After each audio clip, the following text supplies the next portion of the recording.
நாம் எதையாகிலும் அவருடைய சித்தத்தின்படி கேட்டால் அவர் நமக்கு என்ன செய்யறாரா? செவி கொடுக்கிறாரா? எவ்வளவு ஒரு அழகான சத்தியம் இல்லையா? அவருடைய சித்தத்தின்படி கேட்டால் அவர் செவி கொடுக்கிறவராகவே இருக்கிறார்.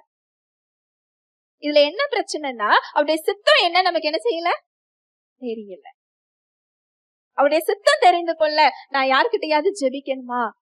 நான் தேவ பிள்ளைகள் கிட்ட கேட்டு சொல்லணுமா? நான் தீர்க்கதரிசிகளை தேடி போகணுமா?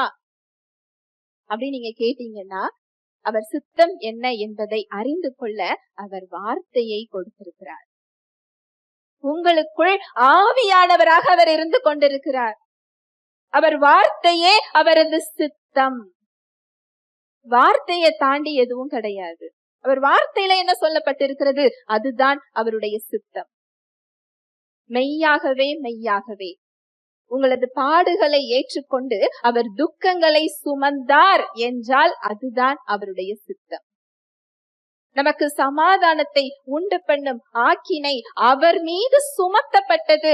ஆகையால் அவரது தழும்புகளால் நீங்கள் குணமானீர்கள் என்றால் நீங்கள் சுகமடைவதுதான் அவருடைய சித்தம். இதை தாண்டி வேற எதுவும் கிடையாது. இதுல மீடியம் சொல்லி எந்த லெவலும் கிடையாது. நோயில இருக்க வேண்டிய அவசியம் இல்ல. இயேசுவின் தழும்புகளால் நீங்கள் குணமானீர்கள்.